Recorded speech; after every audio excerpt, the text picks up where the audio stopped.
అయస్కాంత క్షేత్రానికి సంబంధించినటువంటి ప్రమాణాలు గనుక మనం గమనిస్తే వెబర్ పర్ మీటర్, ఆయిర్స్టెడ్ అని, గాస్ మరియు టెస్లా అనేటటువంటివి మనకు ఇక్కడ అయస్కాంత క్షేత్రం యొక్క ప్రమాణాలుగా కనిపిస్తూ ఉన్నాయి.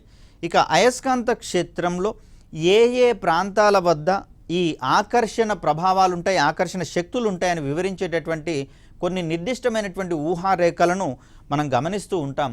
ఈ ఊహారేఖలనే మనము అయస్కాంత బలరేఖలుగా మనం చెప్తాం. ఇక్కడ జాగ్రత్తగా గమనించండి.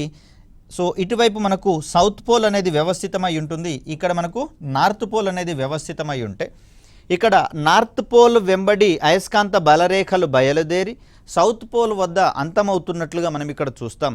అదేవిధంగా రెండు చివరలలో ఉన్నటువంటి ధృవాల వద్ద ఈ అయస్కాంత బలరేఖల యొక్క సాంద్రత గరిష్టంగా ఉంటున్నట్లుగా చూస్తూ ఉన్నాం. ఎక్కడైతే బలరేఖల సాంద్రత గరిష్టంగా ఉంటుందో ఆ చివరల వద్ద అయస్కాంతం యొక్క ఆకర్షణ శక్తి అధికంగా ఉంటుందనేది గుర్తుంచుకోవాలి.